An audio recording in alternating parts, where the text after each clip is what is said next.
इसीलिए ये जो बड़े बड़े पाठ हैं इनको मैं चाहता हूँ कि आप इस पुस्तक को, अगर अभी तक आपने नहीं ख़रीदा है तो आप इस पुस्तक को ख़रीद लें और इन पाठों को आप खुद पढ़ें। ठीक है ना। मैं इसकी जो समरी है, यानी इस पाठ का जो मूल भाव है, वो मैं अभी आपको समझा देता हूँ, जिससे आपको कोई जब आप दोबारा इसको आज पढ़ेंगे, आज या कल जब भी आपको समय मिले, एक बार इस वीडियो को आप अच्छे से सुन लें, समझ लें और उसके बाद में इस पाठ को आप खुद पढ़ें। और फिर भी कोई दिक्कत हो तो फिर आप मुझे पर्सनली इसमें अपने YouTube के नीचे जो एक सेगमेंट होता है कमेंट सेक्शन, उसमें पूछ भी सकते हैं मुझे कि क्या कोई चीज़ समझ में नहीं आई हो तो मैं इस पाठ का जो मूल भाव है वो मैंने इसको पढ़ लिया है मैंने इसको। तो इसको मैं आपको मूल भाव समझा रहा हूँ कि ऐसा है कि एक समय में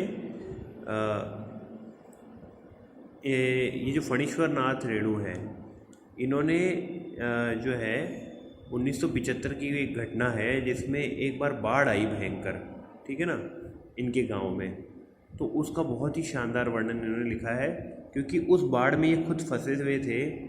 तो उसके कारण मानव कितना विवश हो सकता है, मानव को कितनी असहाय हो सकता है, उसको इन्होंने बिल्कुल साफ साफ लिखा है। क्योंकि ये खुद उस बाढ़ में फंस गए थे 1975 में, जब ये छोटे से ही थे बिल्कुल। ये तो इनके कुछ जो इन्होंने रिपोर्टाज वगैरह लिखे हैं उसके बारे में है। तो ये देखिए आप,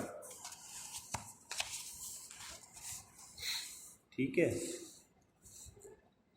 तो इन्होंने विनाश लीलाओं के बारे में और सारा इन्होंने अपने उपन्यास में बताया है, ठीक है ना। तो इस जल प्रलय में लेखक ने अपने जो गांव हैं या उससे जुड़े हुए जो क्षेत्र हैं, है ना, उसमें एक सहायक कार्यकर्ता के रूप में अपने ग्रामीण अंचलों में काम करना शुरू किया। यानी लेखक कहता है कि उसने एक शहरी की भांति बाढ़ की विभीषिका को भोगा है। यानी वर्तमान स्थिति में पटना शहर में जो ये बाढ़ आई थी उसके संदर्भ में पूर्व अनुभवों को याद करते हुए लेखक कहता है कि बाढ़ की विभीषिका जो है वो केवल शारीरिक रूप से या पैसे का ही नुकसान नहीं करती है, वो मानसिक और सामाजिक जीवन को भी प्रभावित करती है। तो इस जल प्रलय में लेखक ने बाढ़ के आने के पूर्व का वर्णन भी किया है। ये 1967 की बाढ़ को भी याद करता है उसी में लेखक। यानी पहले ये था कि बिहार में हर साल बाढ़ आती थी, तो हर बार तो ये छोटी मोटी बाढ़ आकर रह जाती थी, लेकिन कुछ बाढ़ बहुत भयंकर आती थी, जैसे कि 1975 में आई थी। उससे पहले जैसे 1975 मतलब 1975 में आई, उससे पहले 1967 में भी आई थी। तो लेखक बताता है कि पटना शहर के सभी जो इलाके थे वो पानी से भर गए और इस प्रकार से वाहन और पैदल भी बाढ़ का पानी देखने जा रहे थे।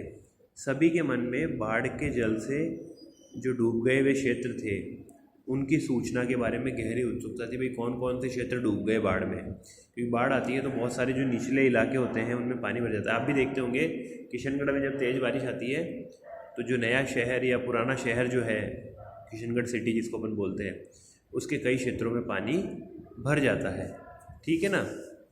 तो इस तरह से बहुत सारे ये इसमें जिस तरह से बताया है, तो उन्होंने बताया कि ये वो जगह थी जहाँ पानी भर रहा था।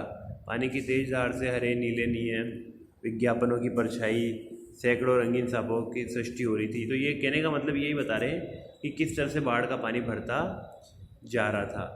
लेखक बाढ़ और उसके कारण पटना शहर में जो अस्त व्यस्त हो गया था जनजीवन, उसके बारे में भी लिखता जाता है ना, कि वहाँ क्या क्या प्रॉब्लम्स आ रही थी, है ना।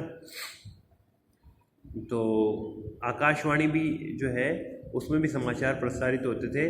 पहले के ज़माने में टीवी तो होता नहीं था, तो ये रेडियो पर न्यूज़ आती थी, आकाशवाणी बोलते हैं उसको, तो लोग उसको सुनते रहते थे। और संवाददाता खुद ये बोलता था, मतलब उसमें जो समाचार देने वाला बोलता था कि बाढ़ का पानी किसी भी क्षण हमारे स्टूडियो में प्रवेश कर सकता है और सब लोग डरे हुए हैं। कहने का मतलब ये है कि सारे लोग बाढ़ से परेशान हो गए थे, घबराए हुए थे। तो लेखक के अनुसार अप्सरा सिनेमा, ये बताया ना इसमें अप्सरा सिनेमा यहाँ पर, तो ये जो अप्सरा सिनेमा है वहाँ पहुँचने पर पटना की गांधी मैदान का दृश्य देखने पर रामलीला के दशहरे की याद आ जाती थी, क्योंकि वैसी ही भीड़ लगी हुई थी बाढ़ की विभीषिका को देखने के लिए, यानी बाढ़ देखने के लिए भी वैसे ही जैसे दशहरे में लोग पहले, अभी तो कोरोना के कारण बंद है, बाकी दशहरे में जितनी भीड़ होती है उतने ही भीड़ बाढ़ को देखने वाले लोगों की थी, ठीक है ना। और लेखक को तो ऐसा लग रहा था जैसे दक्षिण भारत में जो धनुषकोटी नाम की एक जगह है, वो सेम वैसा का वैसा धनुषकोटी जैसे डूबा हुआ है एक द्वीप, वैसे ही पटना भी आज वैसे ही धनुषकोटी की तरह डूब जाएगा, क्योंकि धनुषकोटी एक ऐसी जगह पर है जहाँ चारों तरफ पानी है और बीच में वो छोटा सा एक आइलैंड है। तो जब कभी बहुत तेज़ समुद्र में लहरें उठती है तो धनुषकोटी द्वीप प्राय डूब ही जाता है और पानी सबको अपने अंदर डूबोता और शहर के सभी हिस्सों में घुस रहा था, चारों तरफ बाढ़ था, है ना। इसके आगे देखो,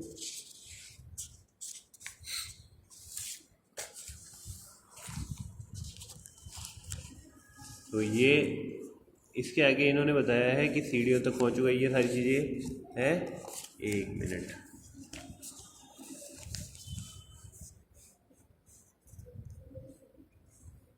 ठीक है, यहाँ से है ये। तो सरकार जो है वो सरकार अपने विभागों के द्वारा उनकी गाड़ियाँ जो है वो पटना के राजेंद्र नगर के इलाके में ज़ोर ज़ोर से उनकी गाड़ियाँ जा रही थी सरकार की, जिसमें वो माइक में बोल रहा था सावधान सावधान, बाढ़ का पानी आने ही वाला है, सब लोग ऊंचाई पर चले जाएं, है ना। लेखक इन दृश्यों से घबराकर सोने की कोशिश करने लगा, लेकिन उसे नींद नहीं आ रही थी, है ना। उसने कोशिश की कि वो सो जाए पर उसको कोई भी नींद नहीं आ रही थी।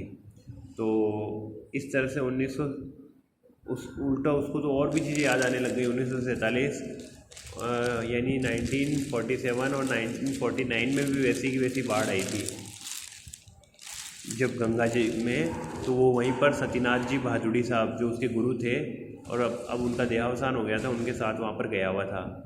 तो उस बाढ़ को की भी याद आने लगी लेखक को। तो लेखक बताता है कि गुरु ने हिदायत दी और राहत सामग्री में सबसे पहले दवा, केरोसिन का तेल और माचिस होने ही चाहिए। यानी उन्होंने बताया कि बाढ़ के लिए जब अपन काम करते हैं, ये लेखक क्या उन बाढ़ के लिए काम करने वाले लोगों में भी था, यानी जब भी बाढ़ आ जाए तो वहाँ लोगों को मदद पहुँचाता था।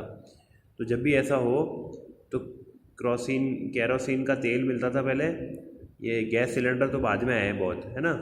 और दवाइयाँ होनी चाहिए, माचिस होनी चाहिए ताकि लोग खाना वाना बना सके। फिर 1949 में की बाढ़ भी कुछ ऐसी ही थी। इसी प्रकार जब लेखक बालक था, जब छोटा सा बच्चा था, तो सन 1937 में भी ऐसी ही बाढ़ आई थी जिसमें नाव को लेकर लड़ाई हो गई थी, यानी कि कौन नाव में बैठ करके जाएगा। फिर 1967 की बाढ़ में भी जो एक नदी है वहाँ पर बहती है, पुनपुन नदी के नाम से है, वो इसमें आया हुआ है, ठीक है ना। इसमें आगे की साइड में है ना कि पुनपुन नदी में, मैंने क्या इसको एक समरी रूप में आपको बता रहा हूँ, बाकी आप जब इसको पढ़ेंगे ना तो ये आपको बहुत अच्छे से क्लियर होता चला जाएगा। तो उस समय भी पुनपुन नदी में इसी तरह का पानी आया था। फिर एकदम से लेखक को याद आता है कि उसके मित्र तत्काल आई हुई बाढ़ में फंसे हुए हैं, तो टेलीफोन डेड होने के कारण संपर्क कर पाना भी मुश्किल नहीं था। पहले के ज़माने के वो टेलीफोन होते थे, वो भी अब काम नहीं कर रहे हैं ना। तो इसलिए उसकी कुछ लिखने की इच्छा हुई, है ना, क्योंकि वो एक लेखक तो था ही। और उसको एक बात याद आई कि एक आसन्न प्रसवा शब्द का प्रयोग किया है इसमें, यानी उस समय एक ऐसी औरत थी जिसके पास एक बच्चा होने ही वाला था और वो बाढ़ में फंसी हुई थी, है ना। तो ऐसी औरत को अब भी, है ना, चारों तरफ देख रही थी कि कोई उसे आकर बचाए। एक तो वैसे ही उसको बच्चा होने वाला है और दूसरा फिर वो परेशान है, उस बाढ़ में फंसी हुई अकेली। फिर अंत में लेखक को नींद आ जाती है, ये सब सोचते सोचते लिखते लिखते, और जब लोग उसको उठाते हैं सुबह तो वो देखता है कि वहाँ चारों तरफ बड़ी तेज़ी से, है ना, पानी भरता जा रहा है बाढ़ का और दीवारें तक डूब रही है। लेखक को लगता है, या उसको वो ऐसे कहता है कि अगर उसके पास कैमरा होता या टेप रिकॉर्डर होता तो वो इस तांडव को सुरक्षित कर लेता, मतलब उसको सबकी फ़ोटो खींचता कि देखो कितनी भयंकर बाढ़ आई हुई है। बाढ़ तो बहुत देखी थी लेखक ने, मतलब क्योंकि बिहार जो है बिहार राज्य में बाढ़ें खूब आती थी पहले, ठीक है ना।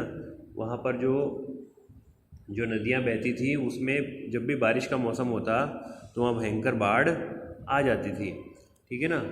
तो लेकिन उससे इतनी भयंकर बाढ़ तो जो 1975 की बाढ़ है वो इतनी भयंकर बाढ़ थी कि वो पहली बार ही लेखक ने देखी थी। अच्छा, ये एक और ख़ास बात बताऊँ मैं आपको, आप अपने घर पे भी पूछ सकते हैं अपने परिवार वालों से भी, कि जो 1975 की बाढ़ आई थी ना वो सिर्फ बिहार में ही नहीं आई थी, अपने यहाँ अजमेर में भी आई थी, किशनगढ़ में भी, यानी पूरे भारत में भयंकर बाढ़ आई थी, सब जगह बहुत भयंकर बाढ़ आई थी।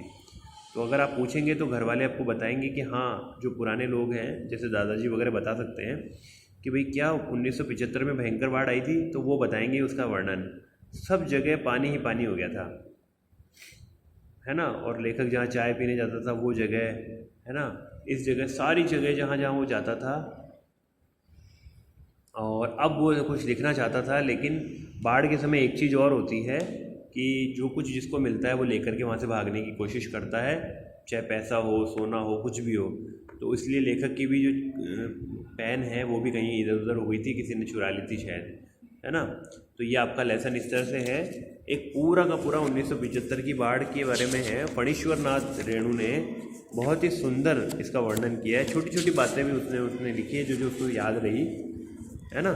तो आपको ये लेसन एक बार आपको अच्छे से पढ़ना चाहिए सबसे पहले, क्योंकि जब तक आप इस लेसन को पढ़ेंगे नहीं तब तक आप इसको अच्छे से इसको समझ नहीं पाएंगे, कर नहीं पाएंगे इसके प्रश्न उत्तर, है ना। तो अब ये कुछ क्वेश्चन भी है इसमें, है ना। पहले आप एक बार ऐसा करें, इस लेसन को आप अच्छे से पढ़ लें, ठीक है ना। उसके बाद मैं इसके प्रश्नों पर चर्चा करूँगा, है ना।